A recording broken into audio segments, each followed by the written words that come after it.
Hey gang, it's me, Dr. Steve, once again coming to you from the beautiful Outer Banks in North Carolina, and I am so excited about what's happening with the latest, shall we call it, Bud Lightification of the latest woke corporation. That's right, we've got another woke corporation imploding. Now here's a quick setup if you don't know what's going on here. Country music star Jason Aldean just released a new song entitled Try That in a Small Town. Okay, it's a very bold and effective critique of the woke left's 2020 race riots, the fiery but mostly peaceful race riots, right, that inflicted over $2 billion worth of damages across the nation.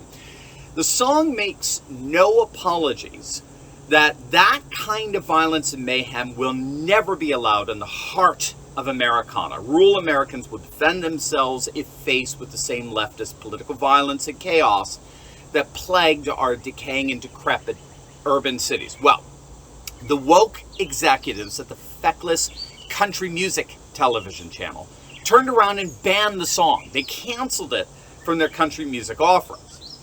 But as I'm sure all of you could have predicted, as soon as word got out that the song was banned by a bunch of woke cancel culture freaks over at CMT, the song skyrocketed to the #1 song on iTunes. Its on-demand audio and video streams increased 1,000%. It went from 987,000 to nearly 12 million. And that's only half of it. Not only did sales soar, but now we're getting word that CMT viewership has plummeted. Their ratings have dropped 64%. CMT is going the way of Bud Light and Fox News. Its audience is basically saying, look, if you're going to go woke, then we assure you you're going to go broke. Just like Bud Light, just like Disney, just like Netflix, Target, you're going to go broke. All right? And that's exactly what we're seeing happening here. A number of business experts have been warning CMT that they were definitely going to get Bud Lighted for this, for bending over for a woke mom that doesn't even listen to country music. That's what makes the whole thing so utterly absurd. How on earth do you justify enforcing the sentiments and whims, not just of the most neurotic people on the planet, but those who aren't even your audience? I mean, again, it's just beyond bizarre. But what these woke corporations aren't getting, for whatever reason, is that a force far more powerful than wokeness is rising. You guys know what that force is. That is, if you're regulars to this channel. If not, make sure to smack that bell and subscribe button. But if you're a regular to this channel, then you know there is a force that is rising that appears to be even far more powerful than wokeness. And what is it? Well, you're about to find out. But first, game, before you do anything else, you've got to click on that link below and get your very own set of collectible Trump cards. Patriots played their anti-globalist Trump card against the left in 2016, and we're getting ready to play it again in 2024. So what better way to show your support for Trump's re-election than with these 5 collectible pieces of Trump art. These cards have a limited supply, so don't wait. Only 2,500 sets of these cards are set to be made, and they all come with a certificate of authenticity verifying you own an original set. These make great gifts for any MAGA patriot in your life, and if you buy 2 sets, you also get a bonus gold Trump 2024 card absolutely free. These physical cards are high quality, made in America, and highly collectible. But again, there's only a limited supply, so don't wait. By the time you remember, they're likely to be gone. So click on that link below right now and get your Trump cards today. The new rising force that's changing our economy is what scholars call consumer politics. Now, consumer politics involves customers intentionally buying from companies that promote and support their political and cultural values, all the while refusing to purchase from those companies that actively oppose and offend those political and cultural values. And so consumer politics involves twin dynamics: boycotts and boycotts. So boycotts, of course, are the refusal to purchase from companies that offend our political and cultural values, while boycotts are intentional purchases from companies that support our political and cultural values. Now, I bring up consumer politics here precisely because consumer politics are at the heart of cancel culture, right? We've all seen with our own eyes how corporations so quickly and easily buck under the pressure from these far left activists. Remember, we went through this ourselves with the premiere of our movie a year ago,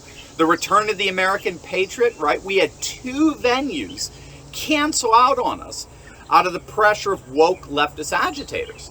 The fuel that drives cancel culture is consumer politics, particularly the boycott side of things. But the boycott side of things is initiating a whole new economy known as a parallel economy, an economy built on consumers who no longer want anything to do with woke cancel culture. Scholars are in wide agreement that the parallel economy that's rising comes straight out of cancel culture, particularly as it started with the banning of President Trump from Twitter and Facebook back in 2021, the banning of Parler from the App Store and Google Play Store, the banning of prominent conservatives from Shopify, PayPal, and the like. That was the collective catalyst for two things. First, a massive exodus of users away from traditional big tech, and second, a slew of investors pumping money into new tech like Rumble, Truth Social, and the like, an entire parallel economy emerging around that. So someone needed to inform CMT country music television executives that these two dynamics were going to guarantee not only that the song they tried to cancel couldn't possibly be canceled, but more than that, they would lose a massive portion of their audience the moment they came out as woke. They would inevitably be eclipsed by the rise of a parallel economy that's being fueled by consumer politics that deliberately boycotts and boycotts in accordance with our economic and political values. As long as CMT is seen as being true and faithful to the values of their audience, they won't have any issues.